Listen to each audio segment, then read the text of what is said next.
को। ये रही पूरी रकम। मेरे पति शिवाय का नामो निशान मिट जाना चाहिए। खोल। क्या हुआ? चलती हुई गाड़ी से बंधा हुआ शिवाय भाग कैसे सकते हैं?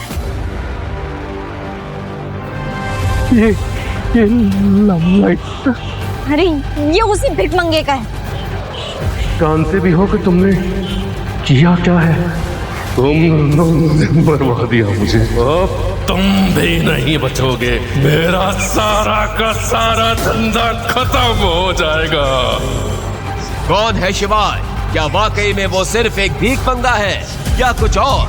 क्या है उसकी असली पहचान? शिवाय कहाँ मर गया? शिवाय! मॉम सुनाई नहीं दे रहा? मॉम वो कल रात से गायब है, उसका फोन भी स्विच ऑफ है। आने दो उसे। आज उससे घर के सारे बाथरूम घुटनों के बल रेंगते हुए साफ करवाऊंगी, देखना। क्या फोन नहीं लग रहा? मॉम आज मेरी लाइफ की सबसे बड़ी डील है और वो डील पूरी तब होगी जब शिवाय डॉक्यूमेंट्स पर साइन करेगा। अगर उसने साइन नहीं किए तो सब कुछ बर्बाद हो जाएगा, सब खत्म हो जाएगा। नंदनी के दादाजी मुकेश बजाज ने मरने से पहले उनकी कंपनी की पावर ऑफ अटॉर्नी शिवाय के नाम कर दी थी, जिसके चलते कंपनी के हर फैसले में शिवाय के सिग्नेचर्स लगते थे। वैसे मॉम मैंने उस शिवाय से छुटकारा पाने का प्लान तैयार कर लिया है। कैसा प्लान? ये फाइल जिस पर शिवाय को साइन करने, मैंने इसमें डिवोर्स पेपर्स भी रख दिए। शिवाय को पता भी नहीं चलेगा कि करोड़ों की डील साइन करते करते वो डिवोर्स पेपर्स भी साइन कर रहा होगा। लेकिन वो निकम्मा आखिर गया तो गया कहाँ? शिवाय अंडरवर्ल्ड के कब्जे में था और उसके सामने बैठा था हेडशॉट, अंडरवर्ल्ड का वो खूंखार सौदागर जिसका करोड़ों का ड्रग सिंडिकेट शिवाय ने तबाह किया था। हेडशॉट की आंखों में नफरत थी और शिवाय के चेहरे पर सिर्फ इंतजार। तूने मेरे ठिकानों के बारे में पुलिस को बताकर अच्छा नहीं किया शिवाय। तुझे क्या लगा था कि तू मेरी मुखबरी करके बच जाएगा? बहुत गलत इंसान से पंगा लिया है तूने शिवाय महेश्वरी।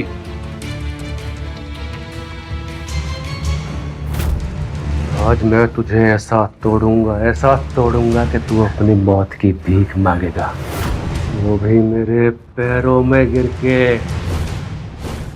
माफी तो तू मांगेगा, वो भी अपनी नाक मेरे जूतों में रगड़ के।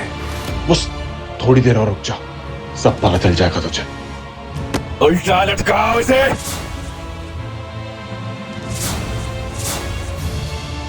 नंगा कर इसे। पता है महाकाल को विनाशक क्यों कहते हैं? जब अधर्म अपनी सीमा पार कर लेता है तब महाकाल का तांडव सब कुछ नष्ट करके एक नई शुरुआत करता है। और अब दुनिया देखेगी शिवाय का तांडव।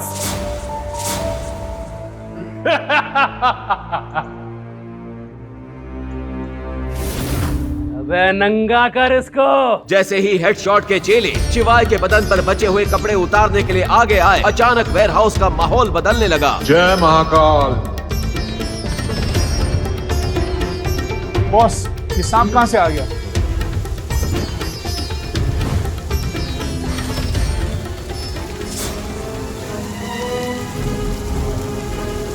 फिर डमरू की आवाज हेलीकॉप्टर की गड़गड़ाहट में बदलने लगी। क्या हो रहा है ये सब? कहा था ना थोड़ी देर रुक जा।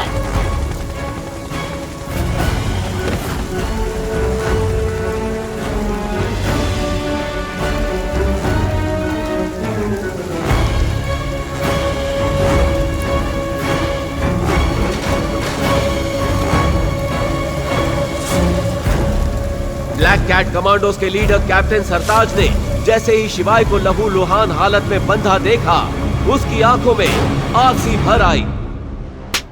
तुमने क्या किया हरामजादे? जानता नहीं है तो कौन है? लेकिन हेडशॉट की अकड़ ज्यादा देर ना टिक सकी और इसके बाद सरताज ने हेडशॉट के सामने जो कहा, उसे सुनकर हेडशॉट के होश उड़ गए।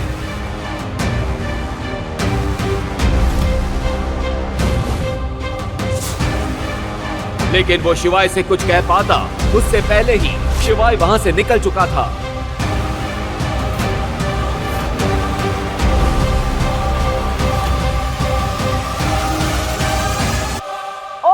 मॉइस्चर। घर का काम ना करना पड़े इसीलिए कल रात से गायब हो ना। ध्यान से सुनो, रोटी ना मुफ्त में नहीं मिलती। अगर इस घर में रहना है तो तुम्हें वो सब करना पड़ेगा जो मैं तुम्हें कहूंगी। और खबरदार अगर बिना पता इस घर के बाहर कदम भी रखा तो टांगे तोड़ दूंगी, समझ गए? Mom calm down mom. आप भी ना, कोई घर पर वापस नहीं आया और आपस शुरू हो गई। इंसान को पानी तो पूछ लेना चाहिए ना। शिवाय बेबी, कहाँ थे तुम? तुम्हें पता है मैंने कल रात से तुम्हें कितना मिस किया। कहाँ थे तुम? क्या हो नंदिनी, कुछ काम था? शिवाय, मैं बीवी हूँ तुम्हारी, सिर्फ काम के लिए थोड़ी ना तुम्हें याद करूंगी, ऐसे भी तो याद कर सकती हूँ ना। शिवाय को आज नंदिनी का बर्ताव कुछ समझ में नहीं आ रहा था। जिस लड़की ने शादी के 3 साल बीत जाने के बाद भी कभी उसे अपने कमरे तक नहीं आने दिया, वो लड़की आज शिवाय के कंधे पर सर रखकर उसका हाल चाल पूछ रही थी। शिवाय, तुम्हें याद है कल हमारी एनिवर्सरी है? ऑफ कोर्स याद है नंदिनी। इस दिन को मैं कैसे भूल सकता हूँ, इसका तो पूरे साल भर मैं वेट करता हूँ। और मैंने कल तुम्हारे लिए सरप्राइज भी प्लान किया। You're so sweet शिवाय। अच्छा, मैं हमारी एनिवर्सरी पर तुमसे कोई गिफ्ट मांगूंगी तो दोगे मुझे? गिफ्ट क्या नंदिनी, तुम मुझसे मेरी जान भी मांगोगी ना तो मैं वो भी दे दूंगा। ओए मजनू की औलाद, जान वान देने की कोई जरूरत नहीं है। मेरी बेटी को जो गिफ्ट चाहिए ना, बस वही दे दो। मॉम, आप हमारे बीच में क्यों बोल रही हैं? एक मिनट बेबी। इतना बोलकर नंदिनी ने वो कागज शिवाय के सामने रख दिए और उन पर साइन करने को कहा। You have to sign this. ये किस चीज के पेपर्स है नंदिनी? बेबी, कल हमारी एनिवर्सरी है ना, तो बस उसके लिए मैंने कुछ सरप्राइज प्लान किया है। उसी की कुछ फॉर्मेलिटी के पेपर्स हैं। लेकिन नंदिनी, ऐसे कौन सा होटल वाला पेपर साइन करवाता है? तुम्हें मुझ पर भरोसा नहीं है ना? ठीक है, कोई बात नहीं, तो पढ़ लो। नहीं, मेरा वो मतलब नहीं था नंदिनी। मुझे तो तुम पर पूरा भरोसा है। आई एम श्योर तुमने पेपर्स पढ़े लिए होंगे। मैं तो बस वैसे ही पूछ रहा था। तो साइन। हाँ।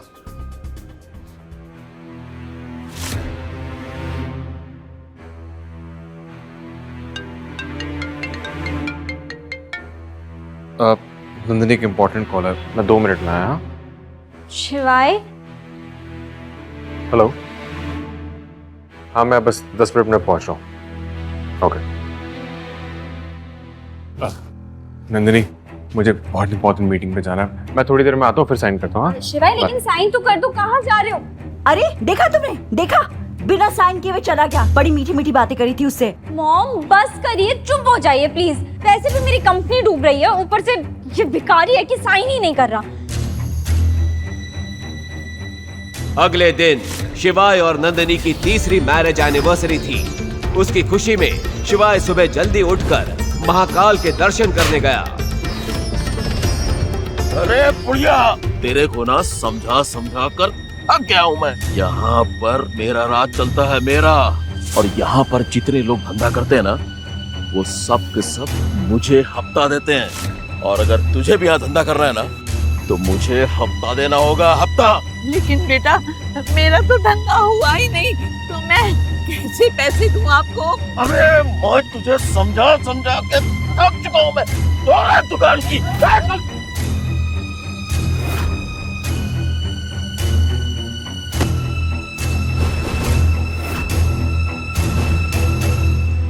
महाकाल की नगरी में सिर्फ एक ही राजा का राज चलता है, खुद महाकाल का।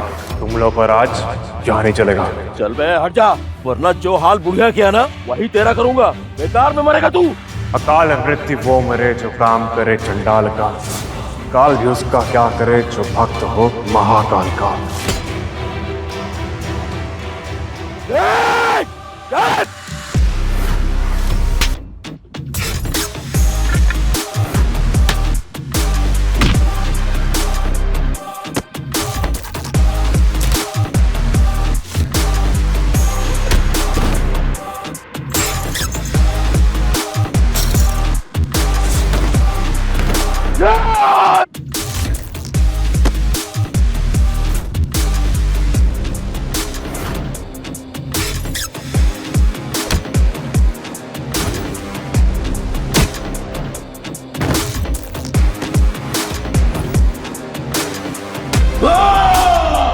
आज के बाद अम्मा को परेशान किया ना तो महादेव की कसम। नहीं भाई भाई भाई भाई माफ कर दो, माफ करो। मैं आज से ये काम छोड़ रहा हूँ भाई भाई, माफ कर दो भाई। निकल।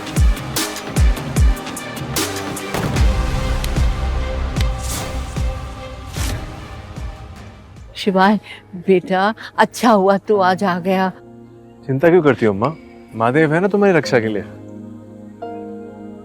अम्मा, इन लाल गुलाबों का एक खूबसूरत सा गुलदस्ता बना दो मेरे लिए। आज कोई खास दिन है? हाँ अम्मा, आज मेरी और नंदिनी की शादी की 3री सालगिरह है। लेकिन नंदिनी को इस बात की खबर है? अब मुझे पता हो या उसे, बात तो एक ही अम्मा। सालगिरह तो हम दोनों की है। प्यार अगर एक तरफा हो तो ज्यादा समय नहीं चलता बेटा।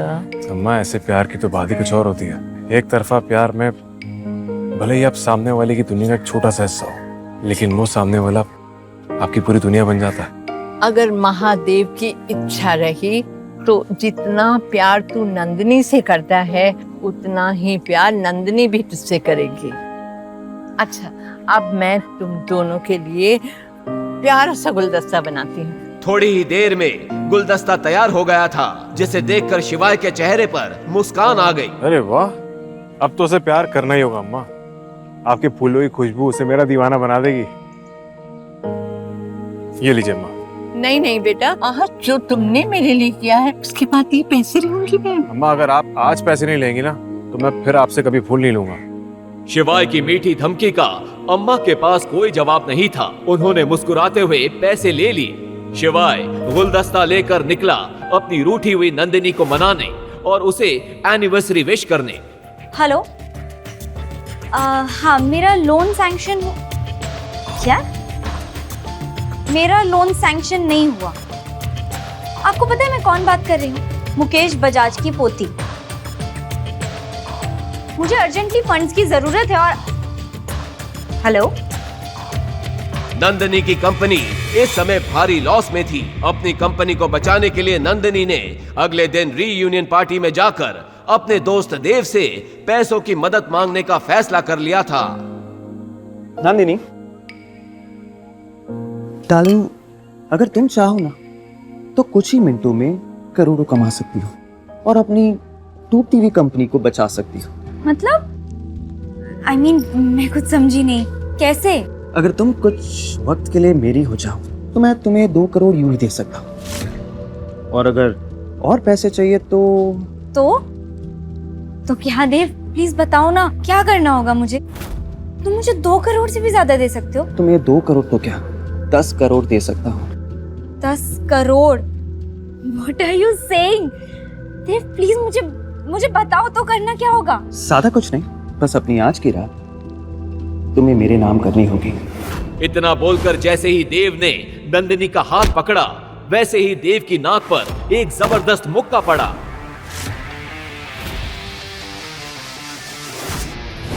तेरी हिम्मत कैसे हुई ये घटिया बात करने की? मेरी पत्नी है ये, और मेरी पत्नी मुझे कभी भी पैसों के लिए धोखा नहीं देगी। शिवाय अपनी जिस पत्नी पर भरोसा कर रहा था, उसी ने सबके सामने शिवाय के गाल पर एक जोरदार थप्पड़ जड़ दिया। How dare you! हिम्मत कैसे हुई तुम्हारी यहाँ आने की? नंदिनी, तुम इन लोगों के बीच क्या कर रही हो? और शायद तुम भूल रही हो आज हमारी शादी की 3री सालगिरह है। ये देखो, मैं तुम्हारे लिए फूलों का खूबसूरत सा गुलदस्ता लेकर आया हूँ। गुलदस्ता माय फुट! भूलो मत कि तुम्हारी औकात क्या है। 2 कौड़ी के घर जमाई हो तुम बस। और क्या एनिवर्सरी? इन फूलों के सिवा तुमने दिया क्या है आज तक मुझे? अगर कुछ देना चाहते हो ना तो तलाक दे दो, मुझे छोड़ दो। मैं फिर नहीं रहना चाहती तुम जैसे भिखारी के साथ। दम घुटता है मेरा तुम्हारे साथ। मैं जैसी जिंदगी जीना चाहती हूँ वो मुझे देव दे सकता है। देव साहब, तभी वहां पुलिस की एंट्री हुई। दरअसल देव ने शिवाय के आते ही पुलिस को कॉल कर दिया था। बताइए कौन परेशान कर रहा है आपको? इंस्पेक्टर के इस सवाल पर देव ने शिवाय की तरफ इशारा कर दिया। क्या भाई, बहुत ज्यादा पार्टी करने का शौक चढ़ा है, और वो भी अपनी औकात से बड़े लोगों की पार्टी में हंगामा करता है। ले चलो इसे, इसकी पार्टी तो मैं पुलिस स्टेशन में निकालूंगा। ले चलो। इंस्पेक्टर,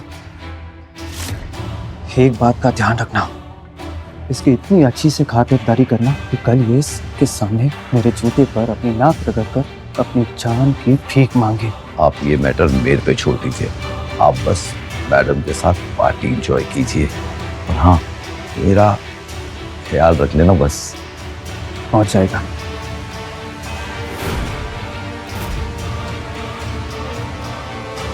शिवाय को थाने में ले जाकर एक कुर्सी पे बिठा दिया, जहां बैठते ही उसने अपने पॉकेट से सिगरेट निकाली और लाइटर निकालकर जैसे ही उसे जलाने वाला था, तभी एक हाथ ने उस लाइटर को नीचे गिरा दिया। ये क्या तेरे बाप का घर है जो शांत से बैठ कर सिगरेट फूंक रहा है? हवलदार, इसके सारे कपड़े उतारो और बर्फ की सिल्ली पे लेटाओ, इसकी सारी अकड़ ठंडी हो जाएगी। इंस्पेक्टर ने इतना कहा ही था कि तभी उस थाने के ऊपर कई हेलीकॉप्टर्स मंडराने लगे और उनमें से ब्लैक कैट कमांडोज निकले और उन्होंने पूरे थाने को घेर लिया। आप लोग कौन हैं और यहाँ क्या कर रहे हैं? इंस्पेक्टर, आप जानते भी हो आपने किसे गिरफ्तार किया है? इतना बोलकर वो कमांडो शिवाय की तरफ गया और उसके नीचे गिरे लाइटर को उठाकर उसकी सिगरेट जला दी।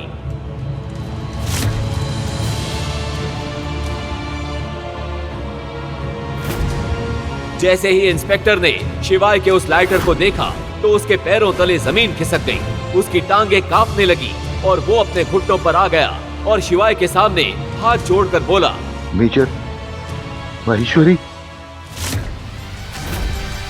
आखिर क्यों उस लाइटर को देखकर डर गया था इंस्पेक्टर? क्यों वो शिवाय को बोल रहा था मेजर महेश्वरी? क्या है शिवाय और उसके उस लाइटर का राज? क्यों शिवाय को बचाने के लिए अचानक आ गए इतने सारे कमांडो? अगर शिवाय इतना बड़ा आदमी था तो क्यों वो बना हुआ था एक गरीब घर जमाई? क्या शिवाय की बीवी नंदिनी जान पाएगी उसका ये राज? अब क्या होगा आगे? 3 साल बाद सभी कमांडोज आज पहली बार शिवाय को देख रहे थे। सभी कमांडोज ने गर्व से शिवाय को सल्यूट किया। ये देखकर शिवाय भी जैसे तैसे अपनी जगह पर खड़ा हुआ और उन्हें सल्यूट किया। तभी कैप्टन सरताज सामने आकर बोले, सर, हमने आपको कहां नहीं ढूंढा और आप यहां हैं। हमें कल पता चला कि आप इस हाल में हैं, इसलिए मैं सारी बटालियन को लेकर आपको लेने आया हूं। Sorry sir, I am late. नहीं कैप्टन, तुम बिल्कुल सही वक्त पर आए हो।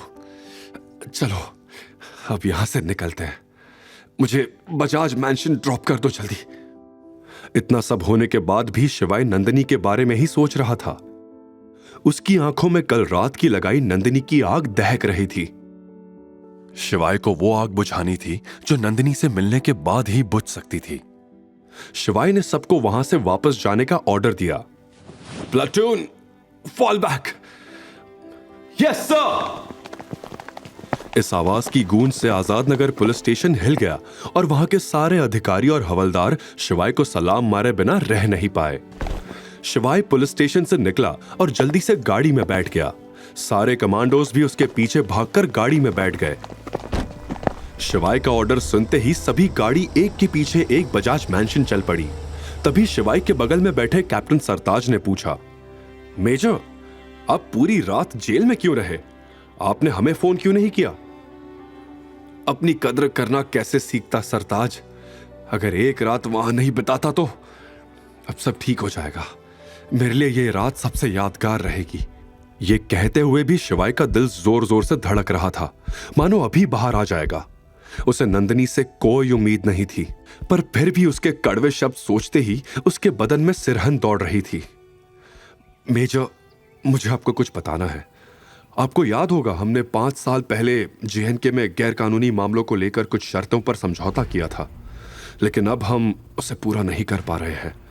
इसलिए वहां के गैर कानूनी संगठन ने समझौता तोड़ दिया है और हम पर कभी भी हमला कर सकते हैं। हमें आपकी जरूरत है मेजर, आपको वापस आना होगा। मैं वो दुनिया 3 साल पहले छोड़ चुका हूं। Now I am a common man. वो पूरा का पूरा काफिला महालक्ष्मी नगर की तरफ दौड़ पड़ा। जमीन पर 10 ब्लैक SUV और ऊपर 2 हेलीकॉप्टर ऐसे लग रहे थे मानो कोई किंग का काफिला आज बजाज मैंशन की तरफ निकल पड़ा हो। उधर नंदिनी घर से निकलकर पुलिस स्टेशन के लिए यश के साथ निकल ही रही थी कि उसके घर के सामने वो सारी SUV कार आके रुकी। आगे खड़ी कार का दरवाजा खुला और गाड़ी से शिवाय को उतरते देख नंदिनी और यश हैरान हो गए। शिवाय को वहां ड्रॉप करके वो काफिला अपनी मंजिल की ओर बढ़ गया। इस वक्त शिवाय की आंखों में अंगारे जल रही थी। वो तेज रफ्तार से नंदिनी के पास आया और उसने उससे पूछा, नंदिनी, क्या सच में तुम्हें वो 12 साल पहले वाला सेंट्रल स्ट्रीट का हादसा याद नहीं है? नंदिनी शिवाय को एकटक देखे जा रही थी।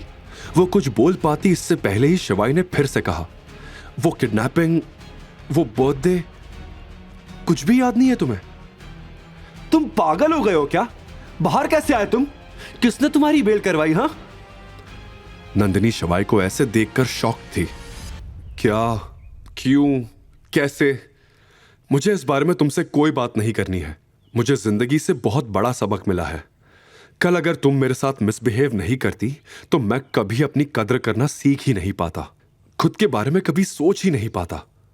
क्या बकवास कर रहे हो? तुम्हारे साथ जो भी हुआ उसमें तुम्हारी गलती थी। मैं तो तुम्हें जेल से छुड़वाकर तुम पर एहसान करना चाहती थी, पर नंदिनी आगे कुछ बोल पाती इससे पहले ही शिवाय ने उसकी बात काटते हुए कहा, मुझे तलाक चाहिए तुमसे नंदिनी। तुम वो नहीं हो जिससे मैंने प्यार किया था। डिवोर्स की बात सुनते ही सब शॉक्ड रह गए। शिवाय नंदिनी से तलाक चाहता था। नंदिनी का ईगो बुरी तरह हर्ट हो गया। उसने गुस्से से कहा, तुम मुझे तलाक दोगे शिवाय? मैं तुम्हारी औकात से बहुत ऊपर हूं। शिवाय के चेहरे पर आत्मविश्वास था, लेकिन नंदिनी को एक बात समझ नहीं आई। लेकिन तुम तो जेल में थे, फिर तुम्हारी बेल किसने करवाई? भले लोग थे वो जो इसे यहां घर तक छोड़ कर गए। पड़ा होगा उनके पैर ये, तब जाकर बेल मिली होगी। मजाक बनाते हुए यश ने कहा, माफ कीजिएगा, हाल फिलहाल में मैंने यही सीखा है। अब इज्जत बेचना मुझे नहीं आता। शिवाय ने यह बात नंदिनी की आंखों में आंखें डालकर कही। क्या शिवाय अपनी सेल्फ रिस्पेक्ट के लिए अब दुनिया से लड़ जाएगा? क्या 12 साल पुराने प्यार का अंत आज तलाक पर हो जाएगा?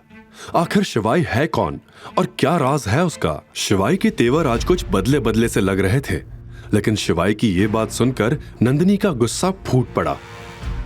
तुम होते कौन हो मुझे ये सब बोलने वाले? पूरा इंदौर जानता है तुम्हारी इज्जत क्या है। बड़े आए मुझे इज्जत की बात सिखाने वाले। नंदिनी की यह बात सुनकर शिवाय अभी चुप बैठने वाला नहीं था। हां, मैंने अपनी इज्जत खोई है, तुम्हारे सामने, इस परिवार के सामने, यहां तक कि इस पूरे शहर के सामने। लेकिन तुम्हें कभी मेरा प्यार दिखा ही नहीं, मेरे छोटे छोटे एफर्ट्स दिखे ही नहीं। तुम्हें क्या लगता है मुझे मजा आता है लोगों की गालियां सुनने में? तुम्हें सिर्फ वो दिखा जो दुनिया ने और तुम्हारी मां ने तुम्हें दिखाया। मेरा प्यार तुम कभी समझ ही नहीं पाई, महाकाल की कसम। लेकिन अब मैं खुद की नजरों में और जलील नहीं होना चाहता। ये कहते कहते शिवाय की आंखें भीग चुकी थी। शिवाय पिछले एक दिन में इतना कुछ झेल चुका था कि उसकी अंतरात्मा का दर्द उसके शरीर के दर्द से ज्यादा था। पर वो जलील लोग उसकी इस हालत के बारे में कुछ भी नहीं सोच रहे थे। उल्टा नंदिनी ने उसे जवाब दिया, मुझे तुम्हारा प्यार कभी चाहिए ही नहीं था। पहले दिन से मुझे तुमसे नफरत थी। पता नहीं क्या दिखा दादाजी को तुम्हारे अंदर। और क्या कहा तुमने? छोटे छोटे एफर्ट्स। लास्ट गिफ्ट तुमने मुझे एक नकली पर्ल का हार दिया था। नकली, सुन रहे हो ना? मुझे तुमसे छुटकारा चाहिए बस। जरूर मिलेगा छुटकारा। अब तो तुम्हें वो इंसान भी मिल गया है जो तुम्हें वो सब दे पाएगा जो मैंने नहीं दिया। शिवाय ने यश की तरफ इशारा करते हुए नंदिनी से कहा, तुझसे ज्यादा खुश रखूंगा। और वैसे भी मेरे स्टैंडर्ड्स हाई है। तुझ जैसे लोगों को मैं मुंह भी नहीं लगाता। और अगले हफ्ते नंदिनी का बर्थडे भी है। देखना, मैं सबसे शानदार बर्थडे पार्टी ऑर्गेनाइज करूंगा नंदिनी के लिए। तभी तीखी नोकझोंक के बीच रेखा भी वहां आ गई और नंदिनी का हाथ पकड़कर उसे अंदर ले गई। भिखारियों के मुंह नहीं लगते। अब शिवाय और यश आमने सामने खड़े थे। यश खुद को अकेला पाकर हड़बड़ा गया और कुछ सोचते हुए उसने चिल्लाकर नंदिनी से कहा, ओके नंदिनी, मैं कल सुबह आता हूं। फिर जाते जाते उसने शिवाय को भी एक लुक दे ही दिया। अच्छी किस्मत वालों को ही अच्छी लड़की मिलती है। कल डिवोर्स देने के लिए तैयार है ना? कहीं अपनी बात से मुकर मत जाना। कहकर उसने अपना कॉलर ठीक किया और शिवाय के सामने से चला गया। शिवाय ने यश की बात को एक कान से सुन के दूसरे कान से निकाल दिया वो वहीं खड़ा सोचता रहा, क्या सच में पैसों में इतनी ताकत होती है कि वो किसी भी इंसान को बदल सके? क्या आज के समय में किसी को प्यार की कदर ही नहीं रही? लेकिन शिवाय हार मानने वालों में से नहीं था। वो इन सवालों का जवाब ढूंढ कर ही रहेगा। आखिर शिवाय था तो एक खिलाड़ी ही, ना हारने वाला जाबाज खिलाड़ी। वो वहां से अपना ईवी स्कूटर लेकर लोटस लेक की तरफ निकल गया। इंदौर में स्थित लोटस लेक अपनी शांत जलधारा और सुंदर कमल के फूलों के लिए फेमस है, जो नेचर लवर्स और फोटोग्राफी के शौकीनों को अट्रैक्ट करता है। वो जब भी उदास होता तो इसी झील पर आ जाता, क्योंकि वहां का स्थिर पानी उसके मन को शांत करता था।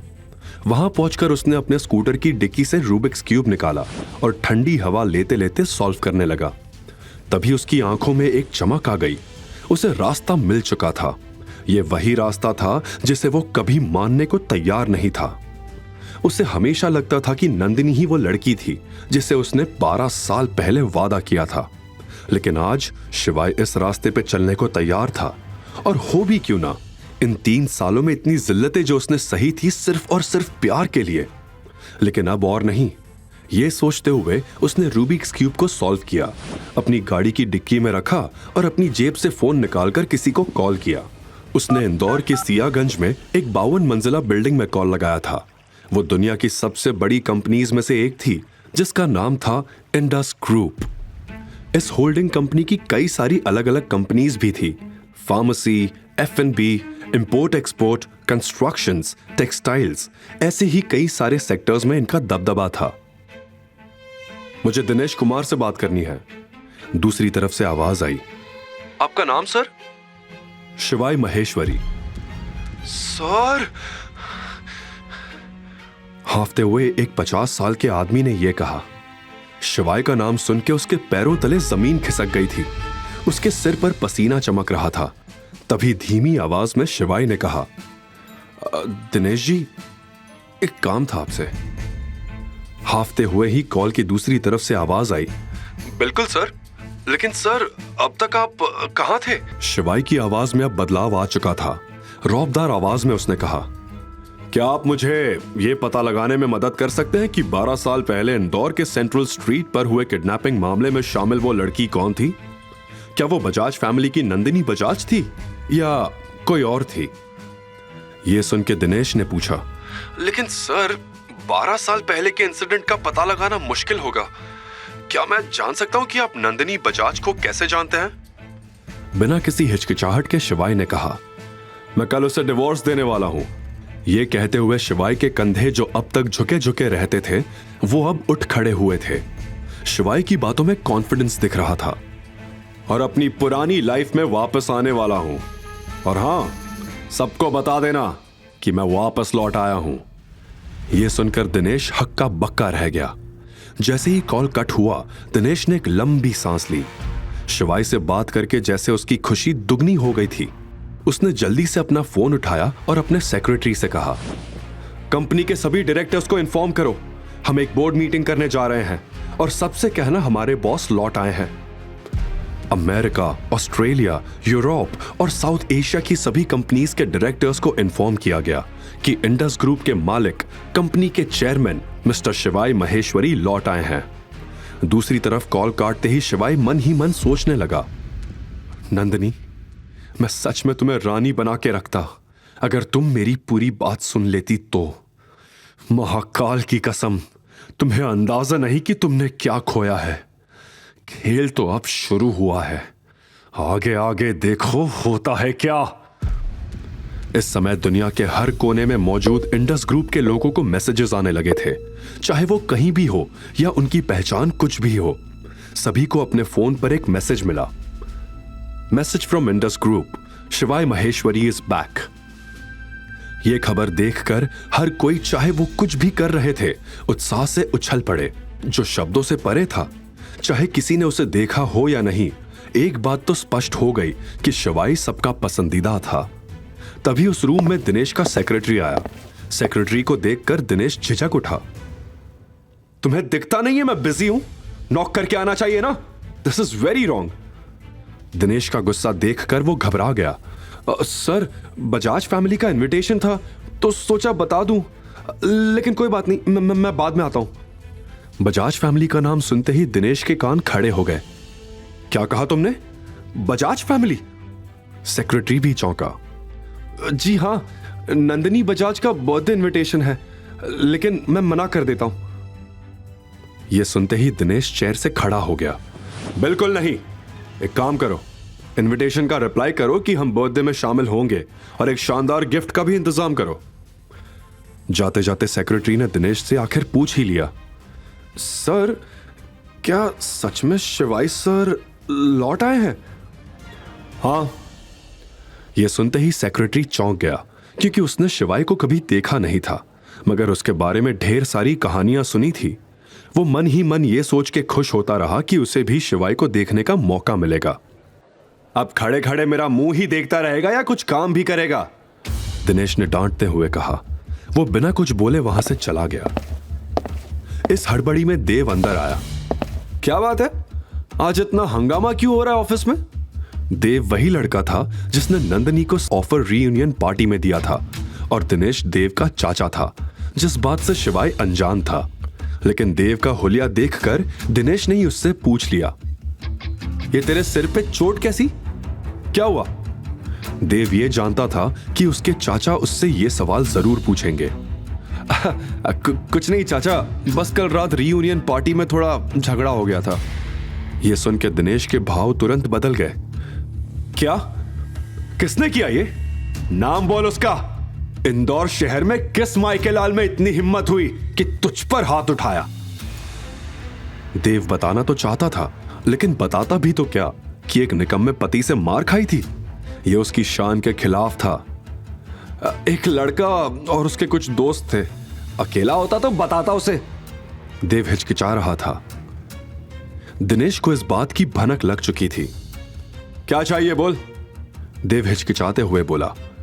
चाचा, आपके फोन में भी तो कुछ लोगों के नंबर है ना जो मेरे लिए उसकी टांगे तोड़ सकते हैं? क्या मैं उनसे बात करके ये काम करवा सकता हूं? देव की बात सुन के दिनेश ने धीमी आवाज में उसे समझाया।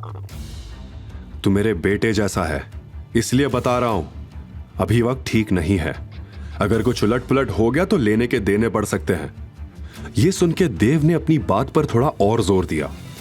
चाचा, मैं ज्यादा कुछ नहीं, बस उसके हाथ पैर तोड़वाऊंगा। चाचा प्लीज। दिनेश भी अब मना नहीं कर पाया और अपनी जेब से फोन निकालकर उसे देने लगा, पर तभी हाथ वापस खींच लिया। नाम क्या उसका? नाम तो पता नहीं, लेकिन मेरी क्लासमेट का पति है। मामूली आदमी है, ज्यादा कुछ नहीं, देव ने बताया। फिर संतुष्ट होकर दिनेश ने भी फोन उसे दे दिया। और एक आखिरी बात, अगर कुछ कांड हो गया तो मुझसे बुरा कोई नहीं होगा।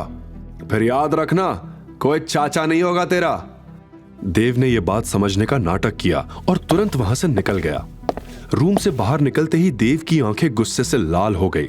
उसने मन ही मन सोचा, टांग किसे तोड़वानी है? मुझे तो उसकी लाश चाहिए। इसी सोच के साथ देव ने दिनेश के फोन से ही कॉल किया। हेलो, मुझे उसकी लाश चाहिए, बदले में 20 लाख रुपए तुम्हारे। देव ने फोन कट किया और दिनेश को वापस दे दिया और खुशी के मारे वहां से निकल गया। हाँ, पुलिस से तो बच गया, अब हेडशॉट से बच के दिखा। उसको क्या मालूम था वो किससे भिड़ रहा था। अपने कर्मों से अनजान देव मुस्कुराता हुआ वहां से निकल गया। वहीं दूर ग्वालियर के राजमहल में लकड़ी के पुराने दरवाजे अचानक जोर जोर से खड़खड़ाने लगे थे और वहां के सूने गलियारे में किसी के आने की आहट महसूस होने लगी थी। आज पूर्णिमा की रात थी। आसमान में निकला पूरा चांद राजमहल पर अपनी चांदनी बिखेर रहा था। दरारों से हवा सीटियां बजाती हुई गुजर रही थी और दूर कहीं से भेड़ियों के रोने की खौफनाक आवाजें आ रही थी। वहां के 2 केयरटेकर भोला और किशन हाथों में लालटेन पकड़े कांपते हुए खड़े थे। उस खौफनाक माहौल को महसूस करते हुए भोला हकलाकर बोला, आज फिर वही रात आई है। आसमान में पूरा चांद निकला है। हाँ, बाहर चांदनी फैली हुई है, लेकिन अंदर वो अंधेरों का शैतान, राजमहल का शापित शैतान। किशन की बात पूरी होने से पहले ही दरवाजे और जोर से खड़कने लगे। ऐसा लग रहा था जैसे कोई उन दरवाजों को तोड़कर अभी बाहर निकल आएगा। किशन की आंखों में आंसू आ गए थे। कांपते हुए होठों से उसने कहा, कब आएगा हमारा शिवाय? वो विनाशक, हे महाकाल, कृपा करो। तभी अचानक एक तेज हवा का झोंका आया और लालटेन बुझ गई। फिर एकदम से राजमहल में सन्नाटा पसर गया था। उधर शिवाय इस वक्त इंदौर के विजयनगर में एक 5 स्टार होटल में चेक इन कर रहा था। तभी अचानक उसे लगा जैसे कोई उसे पुकार रहा था। शिवाय हड़बड़ा गया। फिर उसे लगा भ्रम हुआ होगा। शिवाय ने उस बात को इग्नोर किया और अंदर चला गया। इस वक्त शिवाय के मन में काफी सवाल थे। कहीं नंदिनी वही लड़की निकली तो?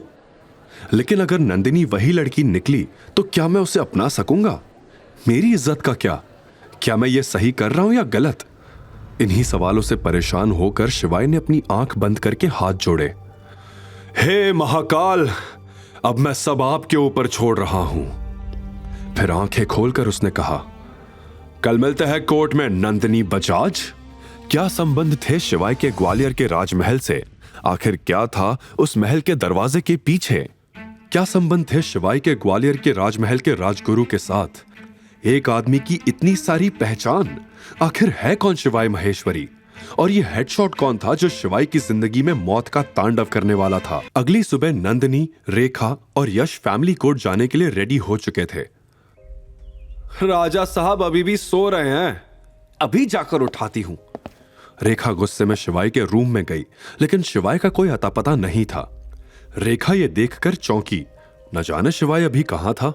इधर नंदिनी और रेखा ने पूरा घर छान मारा था। कहां गया ये निकम्मा? रेखा गुस्से में बड़बड़ाने लगी। कोई बात नहीं मॉम, वो आ जाएगा, चलो हम चलते हैं। नंदिनी को जैसे शिवाय की फिक्र ही नहीं थी। वो जिए या मरे उससे कोई मतलब नहीं था। मगर पिछले 3 सालों में यह पहली बार हुआ था जब शिवाय पूरी रात घर से बाहर रहा हो। यह बात रेखा को खटकी। बजाज फैमिली के टुकड़ों पर पलने वाला वो ऐसे गायब कैसे हो सकता है? तलाक का प्रॉमिस करके कहीं भाग तो नहीं गया ये आदमी? अच्छा हुआ ना मॉम, निकम्मा तो था ही, अब भगौड़ा भी बन गया। जान छूटी। अब आप कोर्ट चलो वरना देर हो जाएगी। नंदिनी ये बोलते हुए यश की गाड़ी की फ्रंट सीट पर जाकर बैठ गई और तीनों कोर्ट चले गए। उधर सरस्वती नदी के घाट पर शिवाय ने प्रातः स्नान करके महाकाल के मंदिर में पूजा अर्चना की। उस जगह का माहौल अद्भुत था। ढोल और नगाड़े की आवाज से वातावरण में एक अलग ही ऊर्जा थी। वहीं भक्तों के बीच शिवाय हाथ में आरती का थाल लिए मंत्रों का जाप करके महाकाल की पूजा कर रहा था और उसने अपने नए जीवन की शुरुआत के लिए प्रार्थना की। महाकाल, ताकत दो मुझे सबसे लड़ने की। फिर पूजा खत्म करके उसने साष्टांग नमन किया। फिर वहीं अपने रोज के कपड़े पहने और अपनी स्कूटर लिए वहां से निकल गया। आज उसके चेहरे पर तेज था। शायद अब वो दुनिया को कुछ साबित करने वाला था। तो वहीं बजाज फैमिली के सभी लोग और यश फैमिली कोर्ट पहुंच चुके थे और शिवाय का इंतजार कर रहे थे। तभी नंदिनी अपने वकील से बात करने चली गई। फिर रेखा ने पास खड़े यश से अपने मन की बात पूछ ही ली। खुश रख पाओगे मेरी बेटी को? खुद से भी ज्यादा। वैसे भी मेरी कंपनी एक बहुत बड़ी बिजनेस डील इंडस ग्रुप के साथ करने जा रही है। फिक्र मत करिए, एक बार ये डील हो गई तो आपकी बेटी लाखों करोड़ों में खेलेगी। यश ने कॉलर चढ़ाते हुए कहा। यश की यह बात सुनकर रेखा की आंखें चमक उठी। बेटा, मन तो मेरा भी खेलकूद करने का बहुत करता है, लेकिन इस ढलती उम्र में मैं करोड़ों का बोझ नहीं उठा पाऊंगी। मैं लाखों से ही अपने मन को समझा लूंगी। क्यों नहीं? इधर आपकी बेटी मेरी हुई और उधर सब कुछ आपका हुआ। इतना सुनकर रेखा को तसल्ली हुई। अब उसे अपने फ्यूचर की चिंता करने की जरूरत नहीं। दूसरी ओर शिवाय अपने वादे के मुताबिक कोर्ट पहुंचा और सीधा नंदिनी के पास गया। लेकिन इस वक्त उसके मन में एक ही उलझन थी। मैंने जिसे मौत के मुंह से खींचकर निकाला था, वो नंदिनी ही थी या फिर कोई और? शिवाय ने गंभीर लहजे में नंदिनी की आंखों में सीधा देखते हुए कहा। आज आखिरी बार पूछ रहा हूं नंदिनी, 12 साल पहले उस रात जो कुछ भी हुआ था उसके बारे में क्या तुम्हें कुछ भी याद नहीं? अब नंदिनी का गुस्सा 7वें आसमान पर पहुंच चुका था। उसने चिल्लाते हुए कहा, 12 साल ये सुनते सुनते मेरे कान पक गए। अब अपनी वही पुरानी बकवास से मुझे इरिटेट करना बंद करो और अंदर चलकर चुपचाप डिवोर्स पेपर्स पर साइन करो। नंदिनी ने शिवाय को ऑर्डर दिया। अंदर पहुंचकर नंदिनी ने पेपर्स पर इतनी जल्दी साइन किए मानो उसे इसी दिन का बरसों से इंतजार रहा हो। नंदिनी, इस फटीचर से डिवोर्स लेकर तुमने बहुत अच्छा किया, यश ने कहा। चलो अब इस मनहूस से पीछा छूटा। रेखा ने मुंह बनाते हुए कहा। बजाज फैमिली के टुकड़ों पर पलने वाले, अब तेरा क्या होगा? यश ने हंसते हुए कहा, लेकिन शिवाय उसकी बात से चिढ़ा नहीं, बल्कि उसके चेहरे पर एक शांत मुस्कान थी।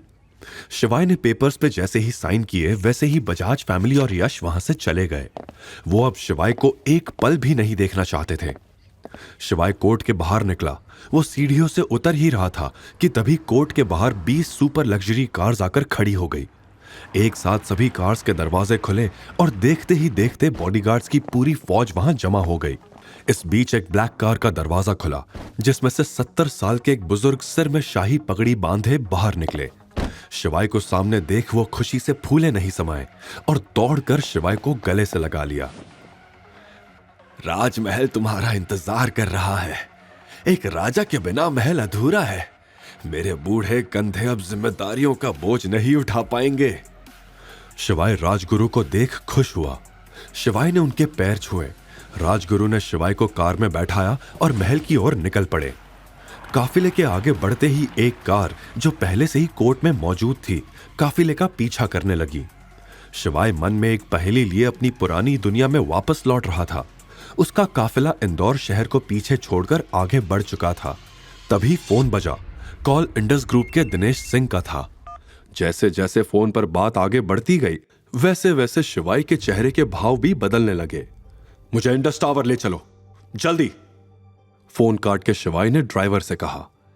यह सुन के राजगुरु भी परेशान हुए। क्या हुआ? तुम तो हमारे साथ ग्वालियर चल रहे थे। मेरा वहां जाना बहुत जरूरी है, आप जाओ। ये काम खत्म करके मैं आ जाऊंगा। राजगुरु ये सुनकर खुश नहीं थे, लेकिन अब शिवाय ने बोल दिया तो बोल दिया। फिर काफिला इंडस ग्रुप की बिल्डिंग के सामने रुका। शिवाय भागा भागा अंदर गया। वहीं पिछली शाम शहर के बीचों बीच एक सीक्रेट क्लब के बेसमेंट में, जहां सभी तरह के इलीगल काम होते थे, एक शानदार मीटिंग रखी गई थी, जिसमें अरबपति, करोड़पति, हत्यारे, शार्प शूटर्स और अंडरवर्ल्ड में नए भर्ती हुए लोग कमरे में भरे हुए थे। आज से चाहे वो ईस्ट सिटी का पार्ट हो या वेस्ट स्ट्रीट का या सर्राफा मार्केट हो, सभी को एक नाम याद रखना होगा, और वो है मेजर शिवा। अब जब मेजर वापस आ रहे हैं तो हमें सभी मतभेदों को त्याग कर उनका स्वागत करना होगा। हमें भूलना नहीं चाहिए कि उन्होंने हमारे लिए क्या किया था। यह ऐलान एक अधेड़ उम्र के इंसान ने किया, जो उन सभी का सुप्रीम था। एक बड़े रूम के बीचों बीच बड़ी सी कॉन्फ्रेंस टेबल रखी हुई थी। वहीं कमरे के आखिर में एक बार था, जिस पर सफेद मूंछों में एक आदमी बैठा था। सभी नए किलर्स कॉन्फ्रेंस टेबल को घेरे हुए थे और इन सभी लोगों के शरीर पर टैटू और घावों के निशान थे। मीटिंग जोरों शोरों पर थी। टेबल को बजा के सभी ने इस बात का समर्थन किया। पीछे खड़े दो नए किलर्स, डागा और तेजा, थोड़े कंफ्यूज थे। ये कौन है जिसके बारे में बातें हो रही है? तू जानता है क्या? डागा ने पूछा। तो तेजा ने कहा, ना, बिल्कुल नहीं। दोनों ये समझ नहीं पा रहे थे कि ये मेजर कौन था। वो देख, बार पर हेडशॉट बैठा है, उससे पूछते हैं। क्योंकि हेडशॉट इस बिजनेस में पुराना सूरमा था, इसीलिए उन्होंने हेडशॉट को पूछना सही समझा। हेडशॉट अपनी सफेद मूंछों को हमेशा ताव देता रहता था। उसके चेहरे पर एक बड़ा सा कट था और उसकी बड़ी बड़ी आंखें थी। बस एक ही कमी थी, उसका कद छोटा था, मगर बातें बड़ी बड़ी करता था। और हो भी क्यों ना, जैसलमेर की मिट्टी पर जो जन्मा था, लेकिन दिल से था इंदौरी। जब डागा और तेजा उसके पास आए तो वो उन्हें घूरने लगा। हेडशॉट, तुम हमसे ज्यादा समय से यहां हो, क्या तुम जानते हो कि ये मेजर कौन है? तेजा ने उत्सुकता से पूछा। हेडशॉट ने इधर उधर देखा, हंसा और धीरे से बोला, मां कसम मैंने सपने में भी नहीं सोचा था, पर इधर के हालात वाकई बदतर हैं। तुम लोग मेजर शिवा को नहीं जानते और मेरे सामने खड़े होने की हिम्मत कर रहे हो। ना ना ना ना ना, मां कसम मैं बता रहा हूं, अगर ये मीटिंग नहीं चल रही होती तो तुम दोनों को जिंदा गाड़ देता। अब ये बताओ, क्या तुम लोग जानते हो कि 5 साल पहले क्या हुआ था? ये सुनकर डागा और तेजा दंग रह गए। यही तो हम जानना चाहते हैं। हेडशॉट ने उन दोनों की ओर देखा। मुझे याद है 5 साल पहले अंडरवर्ल्ड में एक सन की घोस्ट घुसा था। वो दिल का बहुत बुरा आदमी था। वो किसी को भी मार देता था, काट देता था और तो और जला भी देता था। मुझे याद है उसका एक ही सपना था, पूरे इंडिया के अंडरवर्ल्ड पे राज करना। लेकिन वो कहते हैं ना, हर कहानी में विलन को मारने के लिए हीरो का आना तो जरूरी ही होता है। और अपनी कहानी का हीरो है मेजर शिवा। ये सुनकर डागा और तेजा शॉक्ड हो गए थे। जब मेजर आए तो उन्होंने उस घोस्ट की हालत पतली कर दी। रातों रात उन्होंने उसकी बनाई अंडरवर्ल्ड की दुनिया को तबाह किया था। मुझे आज भी याद है उनके गले की वो रुद्राक्ष माला। जैसे जैसे हेडशॉट कहानी बताया जा रहा था, वैसे वैसे उसकी आंखें बड़ी होती जा रही थी। फिर क्या हुआ? तेजा ने उत्सुकता से पूछा। हेडशॉट ने बोलना जारी रखा। उन्होंने सभी को तितर बितर कर दिया था। मां कसम सच बता रही हूं, अपनी इन आंखों से उन्हें 735 प्रोफेशनल किलर्स को मारते देखा था, अकेले, बिना किसी हथियार के, अपने हाथों से। कहानी सुनाते सुनाते हेडशॉट के भाव बदलने लगे। घोस्ट की संगत में मैंने भी कई मासूमों की जान ली थी। बस फिर क्या था, मेजर ने मुझे इतना मारा और साथ ही निशान के तौर पे चेहरे पे यह कट दे दिया।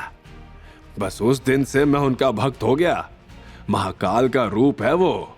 उन्होंने हम जैसे बुरे लोगों के साथ भी इतना अच्छा किया। ये निशान आज भी मुझे उनकी याद दिलाता है।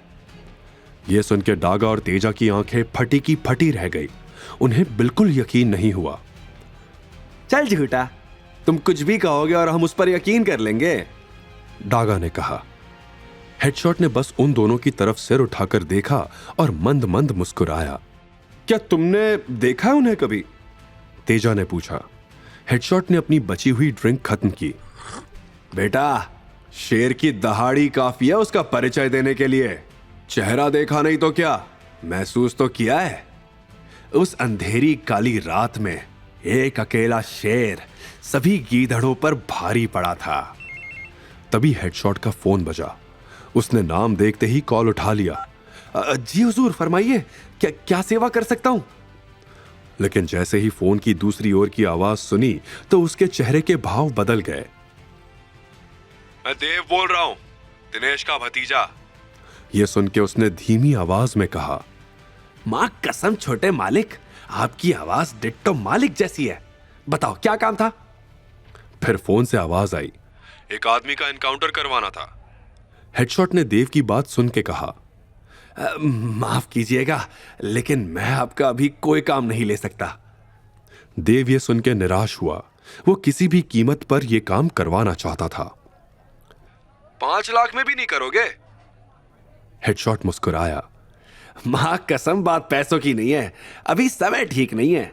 कुछ रूल्स है जो मुझे फॉलो करने पड़ते हैं। लेकिन देव अपनी बात पर अड़ा हुआ था। 10 लाख भी नहीं? यह सुन के हेडशॉट के मन में भी लालच आ गया। आप समझने की कोशिश करिए। देव ने और पैसे बढ़ाए। 20 भी नहीं? लेकिन अब हेडशॉट की आवाज बदल गई थी। मां कसम, 20 में तो खुद को गोली मार लूं। जरा पता बताओ उसका और फोटो भी भेज दो। देव ने भी खुशी खुशी सब बताया। शिवाई नाम है, बजाज फैमिली का दामाद है, मैं फोटो भेजता हूं। यह कहकर देव ने फोन काट दिया। वहीं अभी इंडस टावर के मीटिंग रूम में शिवाई के अंदर का ज्वालामुखी फटने को तैयार था। उसने ग्लास उठाया। उसकी आंखों में गुस्से की लपटें और तेज हो गई। उसकी पकड़ ग्लास पर कस गई। उंगलियों की जकड़ से जैसे कांच भी सहम गया हो। ग्लास सीधे मीटिंग रूम की बड़ी टीवी स्क्रीन से टकराया। कांच की दरारें एक पल में पूरी स्क्रीन पर फैल गई। टीवी का पूरा फ्रेम जोर से हिला और स्क्रीन चकनाचूर होकर हजारों टुकड़ों में बिखर गई। एक पल के लिए कमरे में सन्नाटा छा गया और अगले ही पल शिवाय ने गुस्से में पूछा, बेच दिया? वो भी एक नाइट क्लब में? एड्रेस बताओ। शहर से बाहर थंडर नाइट क्लब के अंधेरे कमरे से एक लड़की के चिल्लाने की आवाजें आ रही थी। बचाओ! बचाओ! मुझे इस राक्षस से बचाओ! उस आवाज में दर्द झलक रहा था। क्या सच में वो लड़की वही थी जिससे शिवाय ने 12 साल पहले वादा किया था? किसने बेचा था उसे और क्यों? उस आवाज में दर्द झलक रहा था। क्या सच में वो लड़की वही थी जिससे शिवाय ने 12 साल पहले वादा किया था? किसने बेचा था उसे और क्यों? मीटिंग रूम की शांति दिनेश ने तोड़ी। उसने उस लड़की की सारी जानकारी शिवाय को बतानी शुरू की। सर, आपके कहने पर हमने 12 साल पुराने मामले की दोबारा जांच की।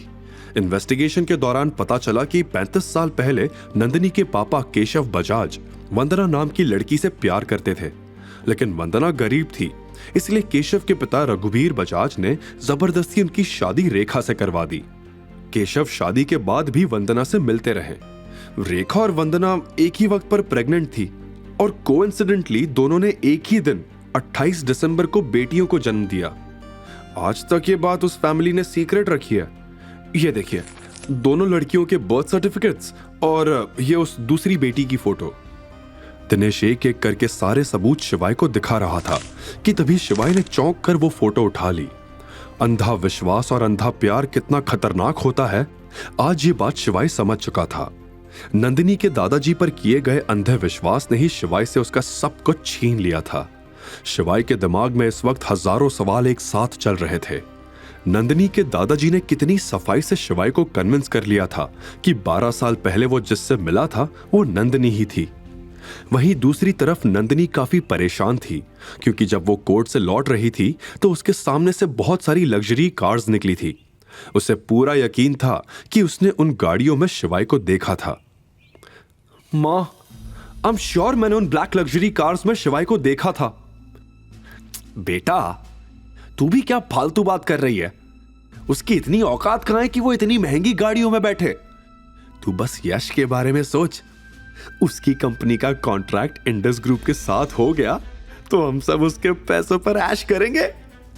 नंदिनी को भी रेखा की बात सही लगी। अगर शिवाय इतना अमीर होता तो आज तलाक की नौबत ही नहीं आती। उसने अपना मूड ठीक किया और अपने कमरे में आराम करने चली गई।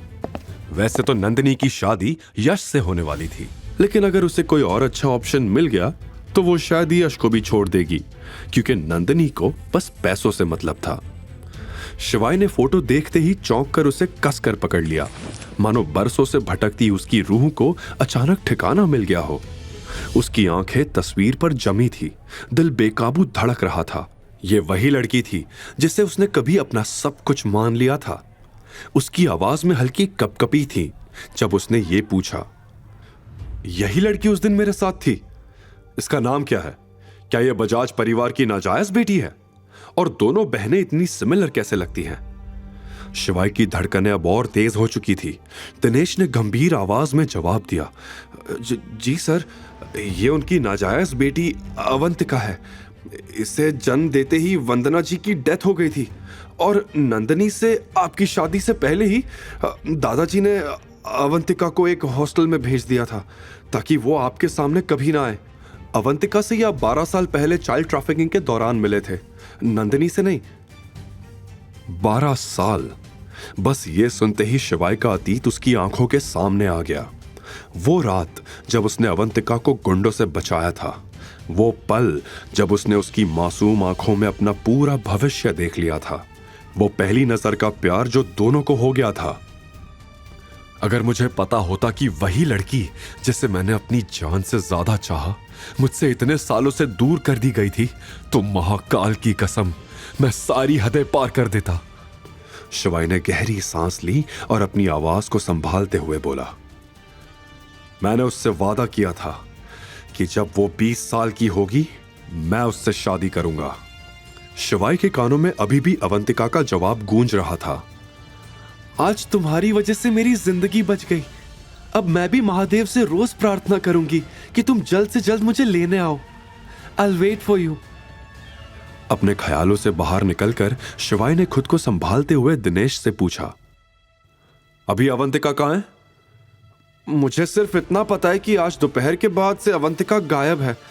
उसे कहीं बेचा गया है, जैसे बचपन में हुआ था, लेकिन उसकी एग्जैक्ट लोकेशन का अपडेट बस थोड़ी देर में आ जाना चाहिए।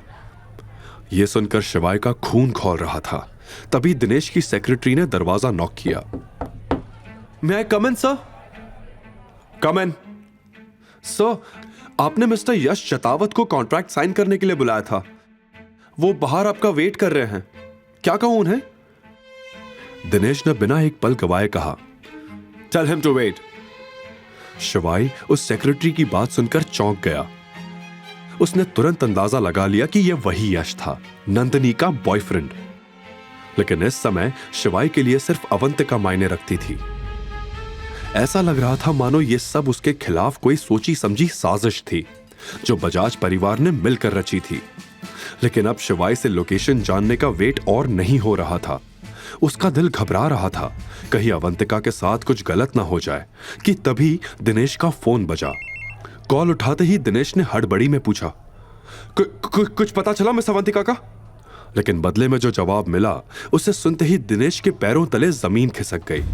दिनेश के रिएक्शंस शिवाय को परेशान कर रहे थे। क्या हुआ अवंतिका को? कहां है वो? दिनेश ने घबराते हुए कहा, सर, एक बड़ी गड़बड़ हो गई है। रेखा ने अवंतिका को थंडर नाइट क्लब में 2 करोड़ में किसी विकी नाम के आदमी को बेच दिया है। शिवाय ने विकी का नाम सुना था। वो बेहद घटिया इंसान था।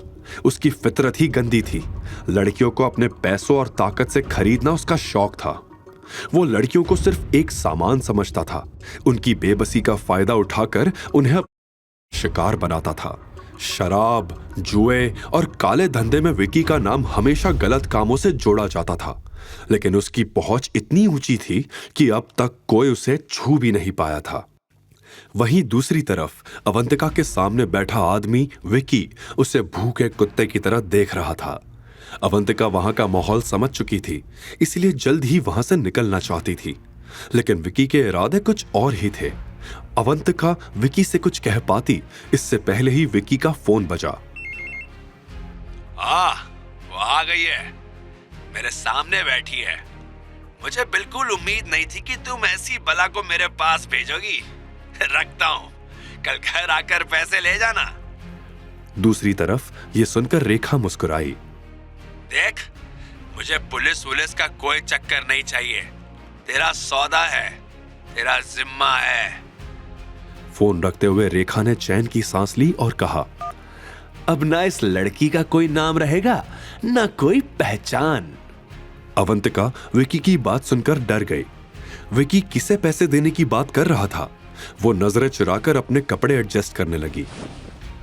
अवंतिका, इतनी दूर क्यों हो? मेरे बगल में आकर बैठो, डील साइन करनी है ना? विकी ने कहा। यह सुनते ही अवंतिका के बदन में सिरहन दौड़ गई। विकी के इरादे अब उसे पूरी तरह समझ आ चुके थे। अवंतिका आज फिर से एक बड़ी मुसीबत में फंस गई थी। अचानक उसके दिमाग में बचपन की सारी यादें उमड़ पड़ी। कैसे रेखा उसे मारती थी और घर का सारा काम करवाती थी। वो पढ़ाई में नंदिनी से बेहतर थी, इसलिए रेखा ने उसे ग्रेजुएशन भी पूरा करने नहीं दिया। अवंतिका नंदिनी से ज्यादा खूबसूरत थी, इसलिए नंदिनी भी उससे जलती थी और आए दिन कुछ ना कुछ नुकसान करके उसका इल्जाम अवंतिका पर डाल देती थी। अवंतिका ने हर दिन जिल्लत और तकलीफ के साथ जिया था, सिर्फ इस उम्मीद में कि एक दिन वो 12 साल पहले वाला लड़का आएगा और उसे अपने साथ ले जाएगा। लेकिन अफसोस, वो कभी नहीं आया। आज अवंतिका ने ठान लिया था कि अगर उसके साथ कुछ भी गलत हुआ तो वो अपनी जान दे देगी। वो इस तरह की जिंदगी अब और नहीं जी सकती थी। अवंतिका को विकी को बेच दिया है, यह सुनते ही शिवाय की आंखों में ज्वालामुखी धधक उठा। उसकी गुस्से से लाल आंखें मानो अब पूरी दुनिया जला देंगी। उसका पूरा शरीर कांप रहा था। मुझे अभी के अभी थंडर नाइट क्लब जाना है, फटाफट गाड़ी निकालो, फास्ट। और एक बात और, आज यहां जो भी बात हुई है उसे कॉन्फिडेंशियल रखना। जब तक अवंतिका नहीं मिल जाती, मैं नहीं चाहता किसी को भी मेरी सच्चाई का पता चले। Of course sir, don't worry, हम ध्यान रखेंगे। दिनेश ने जवाब दिया। शिवाय तेजी से लिफ्ट की ओर बढ़ा, लेकिन हर सेकंड उसे भारी लग रहा था। उसकी सांसें तेज हो रही थी। अवंतिका, मैं आ रहा हूं, बस थोड़ा सा इंतजार कर लो, बस थोड़ी देर के लिए खुद को संभाल लो। वो खुद से बड़बड़ा रहा था कि तभी यश उसके सामने आ गया। शिवाय, तुम यहां गार्ड की नौकरी के लिए अप्लाई करने आए हो क्या? पर यहां के तो गार्ड्स भी वेल क्वालिफाइड है। आई एम श्योर तुम्हें यहां से भी भगा दिया होगा। वैसे तुम चाहो तो मेरे यहां चपरासी की नौकरी कर सकते हो, 5,000 सैलरी दूंगा। शिवाय ने उसे इग्नोर करके आगे बढ़ने की कोशिश की, लेकिन यश ने उसका रास्ता रोक लिया। हो, तो अब तुम मुझे तेवर दिखाओगे? पता है, आज मैं इंडस कंपनी के साथ कॉन्ट्रैक्ट साइन करने जा रहा हूं। जैसे ही मेरी कंपनी और इंडस का कोलैबोरेशन हो जाएगा, मैं करोड़पति बन जाऊंगा। लेकिन तुम्हारे लिए तो इस गरीबी के साथ इंदौर में जीना ही मुश्किल हो जाएगा। अब तो नंदिनी भी निकल गई है तुम्हारे हाथ से। शिवाय की मुट्ठियां कस गई। उसके दिमाग में सिर्फ एक ही चीज चल रही थी, अवंतिका खतरे में है और ये बेवकूफ मेरा वक्त खराब कर रहा है। मेरे पास तुम्हारी बकवास सुनने का टाइम नहीं है, हटो मेरे रास्ते से, उसने दांत भींचते हुए कहा। शिवाय अब और एक सेकंड भी नहीं रुक सकता था। उसने बिना कुछ बोले यश को जोर से धक्का दिया और लिफ्ट में चला गया। यश लड़खड़ा गया, लेकिन अगले ही पल गुस्से से चिल्लाया। अबे 2 कौड़ी के आदमी, मुझे इग्नोर करके जा रहा है? एक बार ये कॉन्ट्रैक्ट साइन हो जाने दे, फिर तेरा ऐसा हाल करूंगा कि। तभी लिफ्ट बंद हो गई। जैसे ही लिफ्ट बंद हुई, शिवाय ने दिनेश को फोन लगाया और बस इतना कहा, There will be no deal between Yash and Indus Group. Noted, sir. कुछ ही पल में सेक्रेटरी भागते हुए यश के पास आया। मिस्टर यश, जल्दी चलिए। यश की आंखें खुशी से चमक उठी। क्या दिनेश जी फ्री हो गए? मैं कॉन्ट्रैक्ट साइन करने जा सकता हूं? नहीं, दिनेश जी का ऑर्डर है। वो आपसे कॉन्ट्रैक्ट कैंसिल कर रहे हैं। यश का चेहरा एकदम सफेद पड़ गया। क्या? ये क्या बोल रहे हो? होश में तो? मेरी पहले ही उनसे बात हो चुकी थी। मैंने अपना सब कुछ इस कॉन्ट्रैक्ट में लगा दिया है। अगर ये डील नहीं हुई तो मैं सड़क पर आ जाऊंगा। यश घबरा गया। आई एम सॉरी, लेकिन मैं कुछ नहीं कर सकता। यह मैनेजर का फैसला है। आपने हमारी कंपनी के बहुत बड़े आदमी को ऑफेंड किया है। उन्हीं के कहने पर यह डील कैंसिल की गई है। अब जल्दी से यहां से निकल जाइए, वरना मुझे गार्ड्स को बुलाकर आपको जबरदस्ती निकलवाना पड़ेगा। यश को समझ नहीं आ रहा था कि यह सब क्या हो रहा था। उसने इन 2 दिनों में किसी बड़े आदमी को ऑफेंड नहीं किया था, सिर्फ शिवाय को छोड़कर। लेकिन शिवाय, वो तो नंदिनी का 2 कौड़ी का एक्स हस्बैंड है, तो उसका ये सबसे कोई लेना देना नहीं हो सकता। नहीं। यश अपने दिमाग पर बहुत जोर डाल रहा था, लेकिन उसे कुछ समझ नहीं आ रहा था। वहीं दूसरी तरफ शिवाय ऑफिस बिल्डिंग के पार्किंग लॉट में आ गया। उसने कार स्टार्ट की और फुल स्पीड में वहां से निकल गया। उसे पता था 1 सेकंड की देरी भी अवंतिका की जिंदगी तबाह कर सकती थी। क्या वो इस वक्त विकी, जो एक भूखा दरिंदा था, उसके पास थी, जो बस उसे निगलने के लिए ही बैठा था? वहीं दूसरी तरफ देव भी अपनी बेइज्जती का बदला लेने के लिए तैयार था। उसने अंडरवर्ल्ड माफिया हेडशॉट को शिवाय के नाम की सुपारी दे दी थी। हेडशॉट ने देव से फोन पर कहा, जी, आधे पैसे मिल गए हैं, आज तेरा काम हो जाएगा। मुझे यूं ही हेडशॉट नहीं कहते, खोपड़ी के बीचों बीच गोली मारूंगा। अब क्या होगा? क्या शिवाय अवंतिका को बचा पाएगा? क्या होगा जब शिवाय को पता चलेगा कि देव ने उसे मारने के लिए हेडशॉट को भेजा है और वो दिनेश का भतीजा भी है?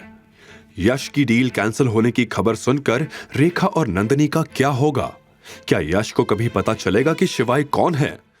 हे महाकाल, कुछ भी हो जाए, आज अवंतिका का ख्याल रखना। शिवाय ने जोर से कार का एक्सीलरेटर दबाया और गाड़ी रफ्तार पकड़ते हुए शहर के सारे सिग्नल्स तोड़ती हुई थंडर नाइट क्लब की ओर बढ़ने लगी। वहीं इंडस ग्रुप से निकलते वक्त यश के दिलो दिमाग में बस एक ही सवाल था कि उसने किसे ऑफेंड कर दिया था। यश की डर के मारे हालत खराब थी, उसका दिमाग काम नहीं कर रहा था। तभी उसके फोन पर रेखा का कॉल आ गया। यश, क्या तुमने डील साइन कर ली? भूलना मत, नंदिनी का बर्थडे आने वाला है। कंपनी के सभी एम्प्लॉयज को इनवाइट करना, दिनेश जी को भी। अगर नंदिनी से उनकी जान पहचान हो जाएगी तो सबके लिए कितना अच्छा होगा ना। अब मेरा मतलब, अगर प्रोफेशनली जान पहचान हो जाएगी तो मेरी बात का गलत मतलब मत निकाल लेना। Shut up! अपना मुंह बंद रखो पागल बुढ़िया। मेरा कॉन्ट्रैक्ट कैंसिल हो चुका है, समझी? यश ने गुस्से से कहा। यश ने पहली बार इतनी बदतमीजी से रेखा से बात की थी। पर यह कैसे हो सकता है? डील की बात तो पहले हो चुकी थी। रेखा ने चौंकते हुए पूछा। मुझे क्या पता ये सब कैसे हुआ? मैं तो बर्बाद हो गया, रास्ते पर आ गया। और अब आप चाहती है कि मैं आपकी बेटी के लिए बर्थडे पार्टी अरेंज करूं, क्यों? इतना बोलकर उसने गुस्से में रेखा का फोन काट दिया। रेखा भी शॉक थी। उसने बगल में बैठी नंदिनी की तरफ देखते हुए कहा, ये यश भी यूजलेस निकला, इसकी डील ही कैंसिल हो गई। इसका मतलब अब दिनेश सिंह मेरे बर्थडे में नहीं आएंगे मॉम। अब हम क्या करेंगे? कहां से लाएंगे कंपनी को बचाने के लिए 2 करोड़ रुपए? नंदिनी ने घबराते हुए पूछा और फिर खुद ही जवाब में बोली, मॉम, आई गेस हमें दादाजी का पुश्तैनी मकान अब बेच देना चाहिए। 2-3 करोड़ तो मिल ही जाएंगे उसके। एक शातिर मुस्कान के साथ रेखा अब बोलने लगी। शांत बेटा, अभी घर बेचने की कोई जरूरत नहीं है।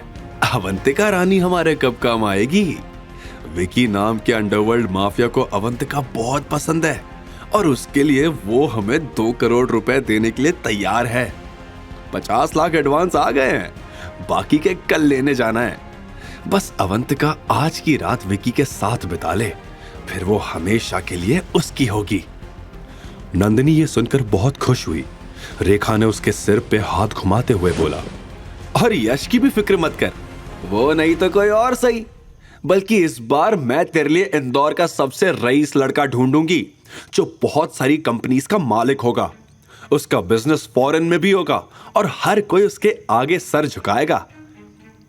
रेखा इस सच से बिल्कुल अनजान थी कि जैसा लड़का वो नंदिनी के लिए ढूंढ रही थी, शिवाय बिल्कुल वैसा ही था जिसे उसने गरीब समझकर दुत्कार दिया था। मगर रेखा आज बहुत खुश थी क्योंकि एक तरफ उसे विकी से 50 लाख रुपए मिल गए थे और दूसरा अवंतिका से परमानेंट छुटकारा। दरअसल रेखा अवंतिका से नफरत करती थी और हमेशा उससे पीछा छुड़वाना चाहती थी। रेखा बचपन से ही अवंतिका का काल बनकर उसके पीछे पड़ी थी।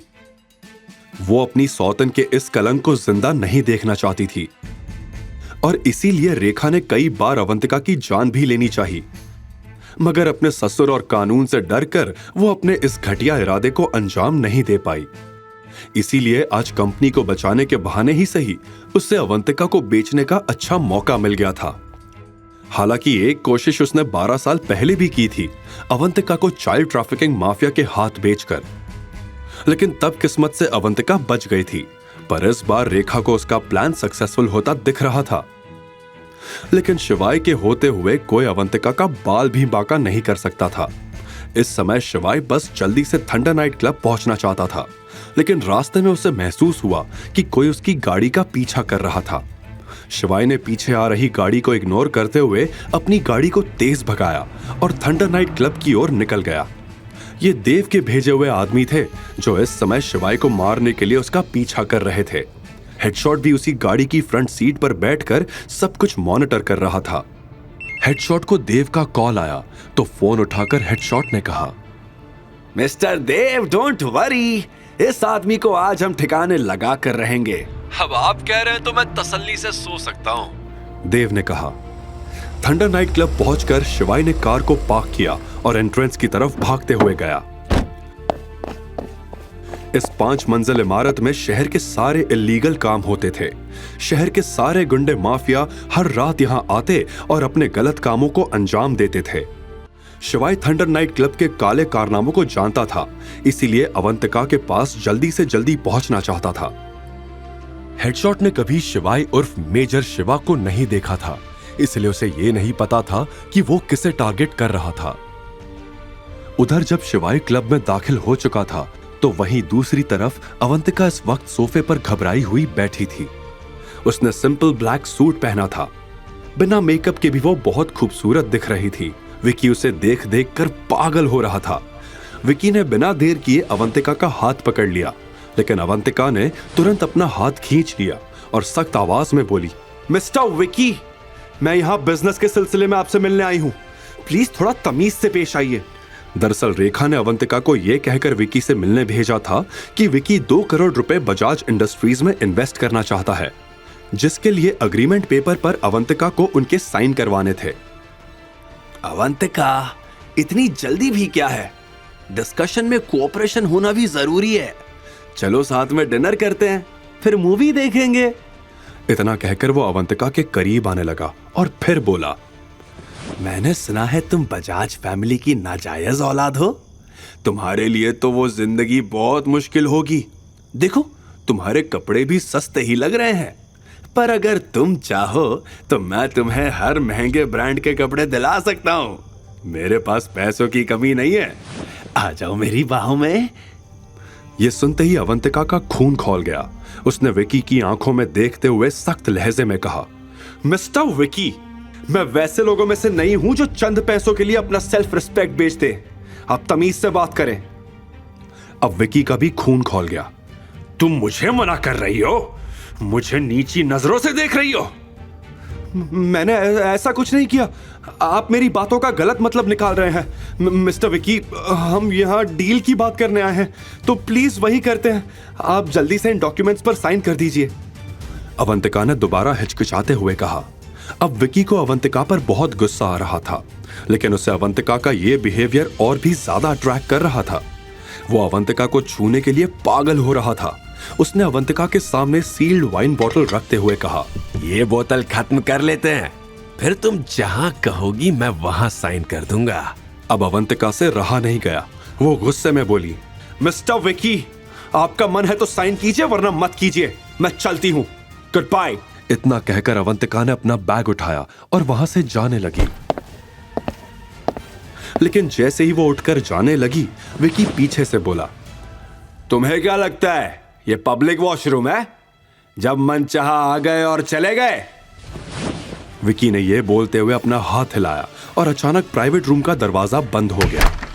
शिवाय थंडर नाइट क्लब के अंदर पहुंच चुका था, पर इतनी बड़ी इमारत में वो ढूंढना शुरू कहां से करे, ये समझ नहीं पा रहा था। हेडशॉट ने भी अपना पूरा मामला तैयार कर लिया था। बंदूक उसके हाथ में थी और शिकार उसके सामने। तभी शिवाय को एक गेट पर एक बॉडीगार्ड दिखा। उसने बॉडीगार्ड को चीते की फुर्ती से दबोचा और फिर उसी की बंदूक उसके सिर पर तान कर पूछा, क्या यहाँ विकी नाम के आदमी के पास कोई 28 साल की लड़की आई है? वो कहाँ है? जल्दी बताओ, वरना ये सारी गोलियां तुम्हारे अंदर उतार दूंगा। बॉडीगार्ड अपनी ही बंदूक देखकर डर गया, लेकिन उसने अपना मुंह बंद रखा। शिवाय ने बॉडीगार्ड के सर पर बंदूक से वार किया और उसे बेहोश करके सामने की तरफ भागते हुए निकल गया। वहीं दूसरी तरफ अवंतिका चिल्लाते हुए विकी से बोली, ये आप क्या कर रहे हैं? मुझे जाने दीजिए। तुम्हें सच में लगता है कि तुम्हें यहाँ डॉक्यूमेंट्स पर साइन लेने भेजा है? ओह माय गॉड, मैं तुम्हें सच बताता हूं, बजाज फैमिली ने तुम्हें 2 करोड़ में बेचा है मुझे। वो 50 लाख एडवांस भी ले चुके हैं, तो चुपचाप आओ और मेरे ऊपर बैठ जाओ। अवंतिका को यह सुन के जोर का झटका लगा। उसे इस घटिया सिचुएशन की बिल्कुल उम्मीद नहीं थी। वो तो दादी के कहने पर यहां आई थी, तो क्या दादी भी सबके साथ मिली हुई थी? नहीं, ये सच नहीं हो सकता। वो खुद ही बड़बड़ाने लगी। तभी विकी पीछे से उसके करीब आया और उसने अवंतिका की कमर पकड़ ली। अवंतिका ने खुद को संभाला और विकी का हाथ झटककर उसे जोर का तमाचा जड़ दिया।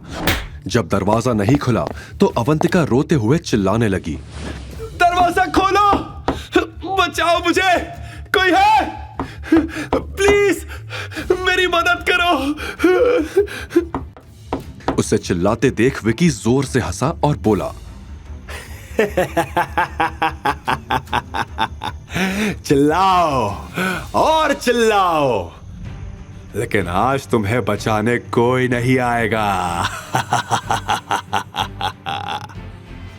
मेरे पास मत आना, वरना मैं पुलिस को बुला दूंगी। उधर जब अवंतिका ने हार मान ली थी, तब इधर शिवाय धीरे धीरे सारे बॉडीगार्ड्स का सामना करते हुए नाइट क्लब की भूल भुलैया में आगे बढ़ रहा था। और देव के कहने पर हेडशॉट भी अपनी ब्लैक एसयूवी में फैमिली कोर्ट से शिवाय का पीछा कर उसे मारने का मौका ढूंढ रहा था। हे महाकाल, मेरी इज्जत बचा लो। अवंतिका ने मन ही मन सोचा, लेकिन एक फूल सी नाजुक अवंतिका का इस राक्षस से बच पाना नामुमकिन था। वहीं शिवाय नाइट क्लब के हर रूम का दरवाजा तोड़ तोड़ कर देख रहा था। उसे लग रहा था कि अवंतिका उन्हीं कमरों में से किसी एक में थी, लेकिन हर टूटे दरवाजे के पीछे उसे नाकामयाबी ही मिली। तभी शिवाय की नजर एक रूम पर पड़ी जिसके बाहर 2 बॉडीगार्ड्स खड़े थे। उन गार्ड्स को देखते ही शिवाय समझ गया कि अवंतिका इसी रूम में होगी। और जैसे ही शिवाय उस रूम में दाखिल होने के लिए आगे बढ़ा तो गार्ड्स ने शिवाय का रास्ता रोक दिया। उन्हें लग रहा था कि शिवाय उनके रोकने से रुक जाएगा। महाकाल की कसम, तुमने मेरा रास्ता नहीं छोड़ा तो मैं तुम्हारा सांस लेना भी छुड़वा दूंगा, शिवाय ने गुस्से में उन गार्ड से कहा। यह सुनकर दोनों गार्ड्स ने शिवाय पर हमला कर दिया, लेकिन उन नादानों को क्या पता कि शिवाय कौन था। शिवाय ने पलक झपकते ही उन दोनों को चारों खाने चित कर दिया। बचाओ! रूम के अंदर से अवंतिका के चिल्लाने की आवाज आई। आवाज सुनकर शिवाय का गुस्सा 7वें आसमान पर पहुंच गया। वो दरवाजे से 5 कदम पीछे गया, एक गहरी सांस ली और जोर से चिल्लाया, हर हर महादेव! और फिर पूरी ताकत से दरवाजे की ओर दौड़कर उसे एक जबरदस्त लात मार दी। दरवाजा धड़ाम से नीचे गिर गया। विकी और अवंतिका की नजर दरवाजे पर पड़ी।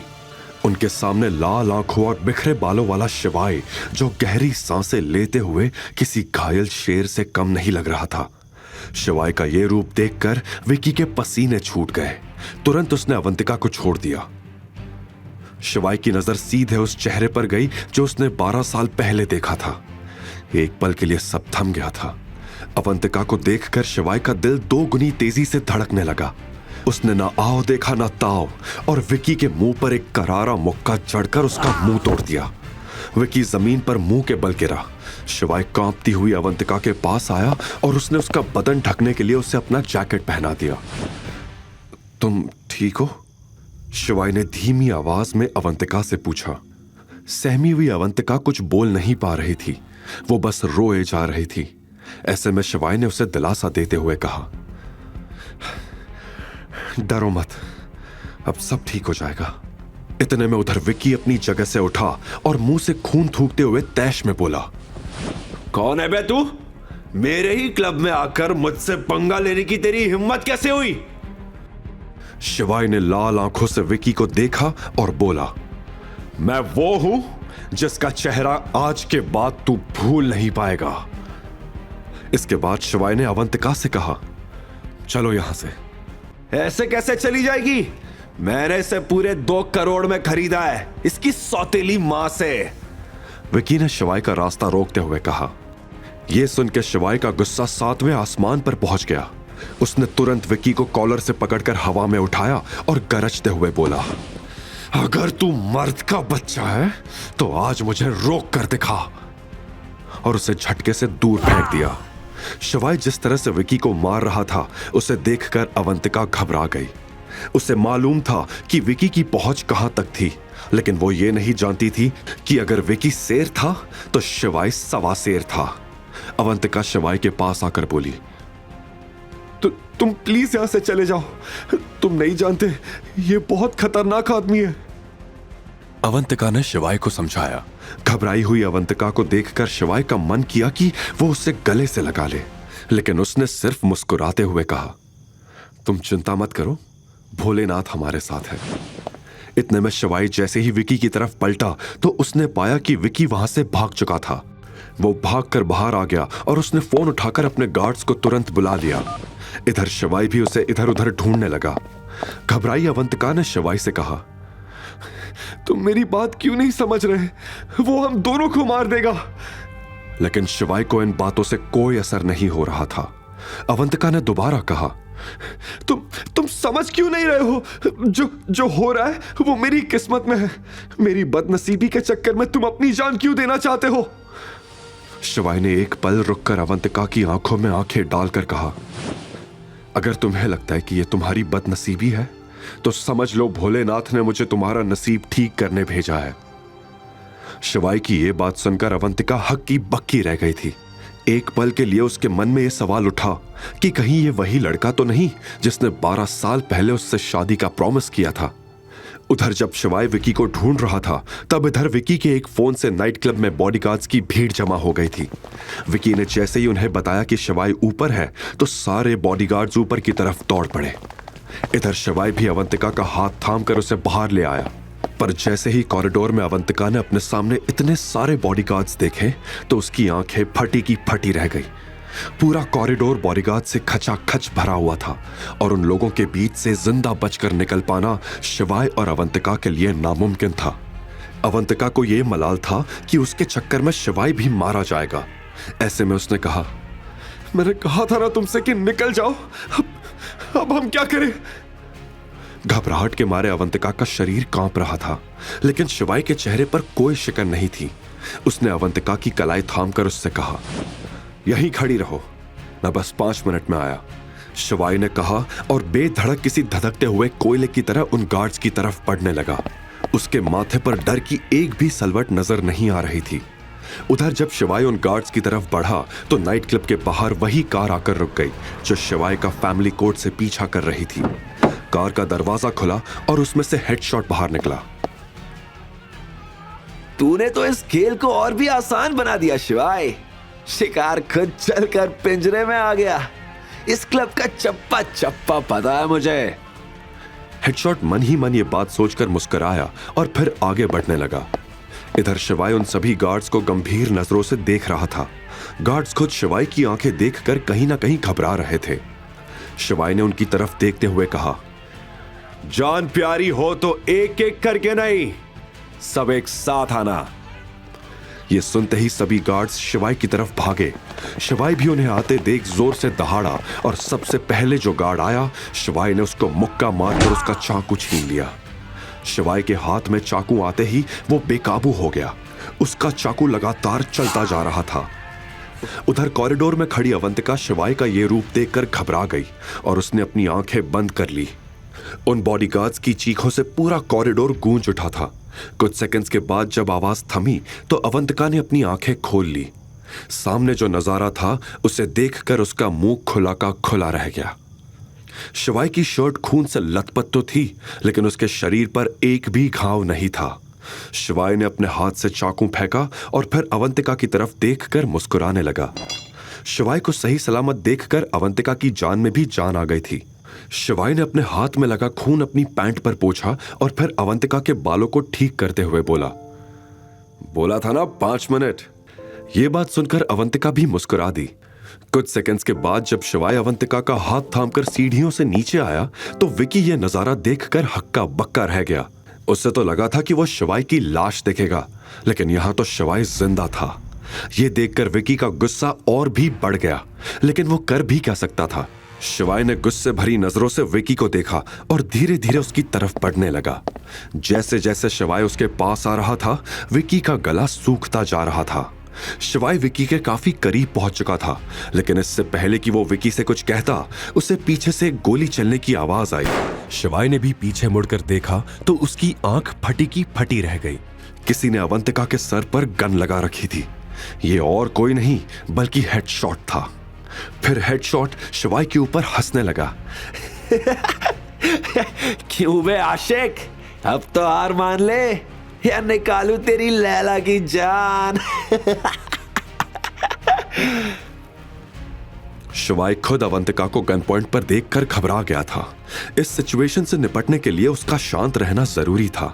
ऐसे में उसने हेडशॉट से कहा, देखो तुम्हें जो भी बात करनी है मुझसे करो। बात किससे करनी है? मैं तो यहाँ काम निपटाने आया हूँ। वैसे तो सुपारी तेरे नाम की मिली थी, लेकिन तू हाथ नहीं आ रहा था तो दीदी को धरना पड़ा।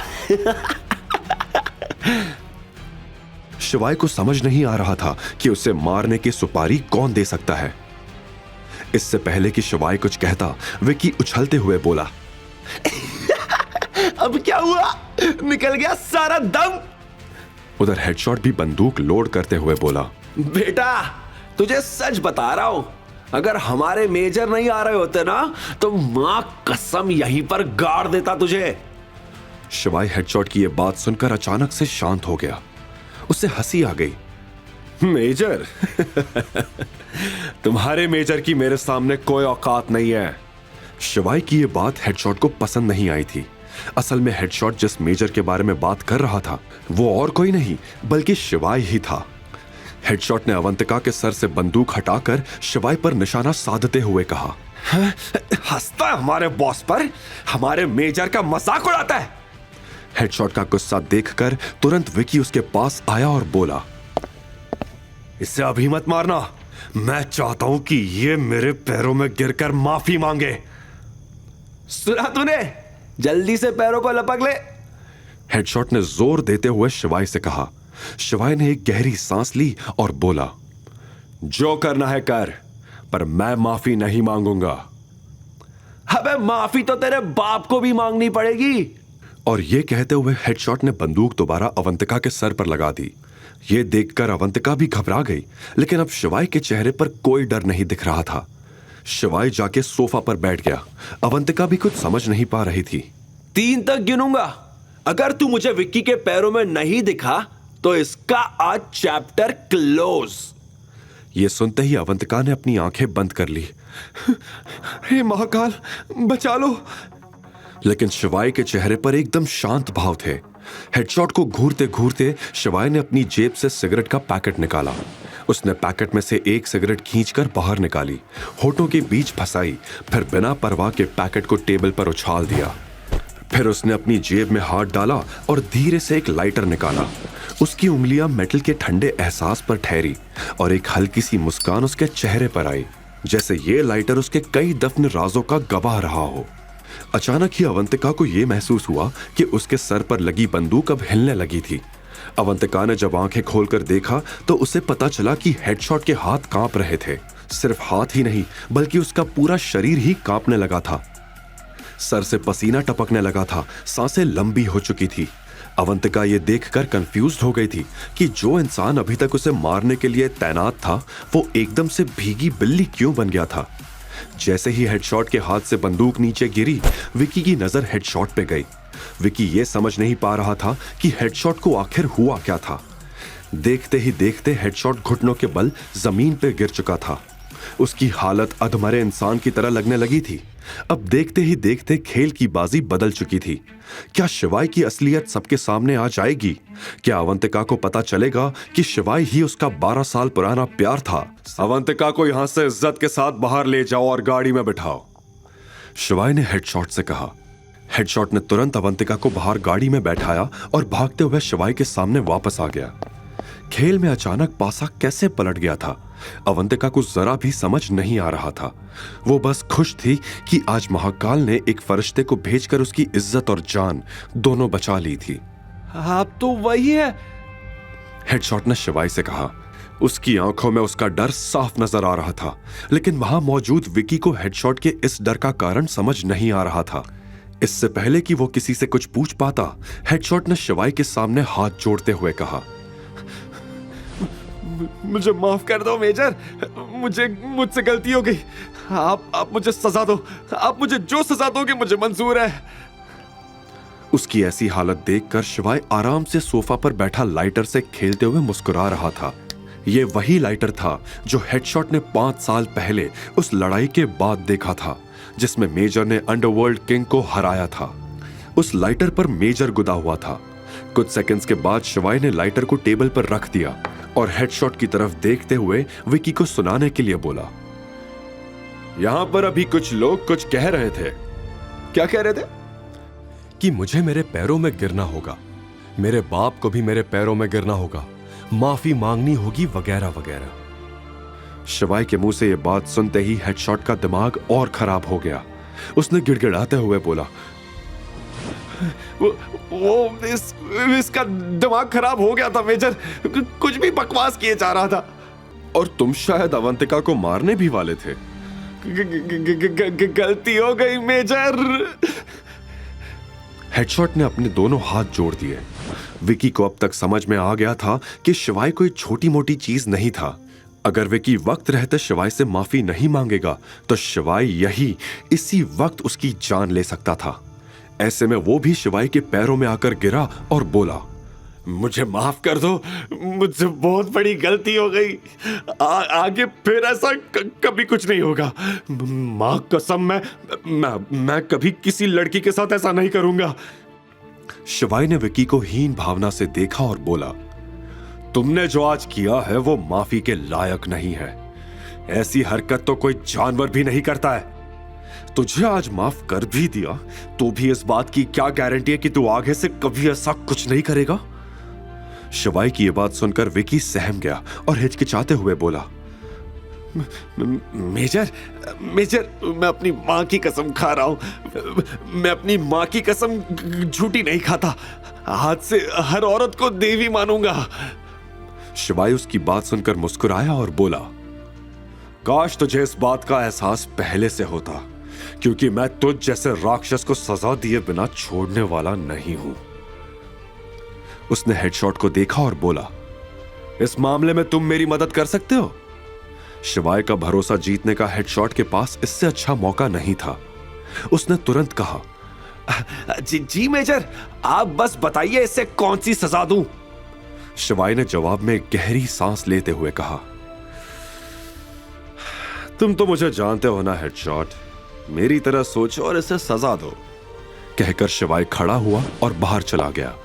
हेडशॉट ने विकी के ही कुछ गार्ड्स को बुलाया और बोला, इसे खड़ा करो, जल्दी जाओ। गार्ड्स तुरंत विकी की तरफ बढ़ने लगे।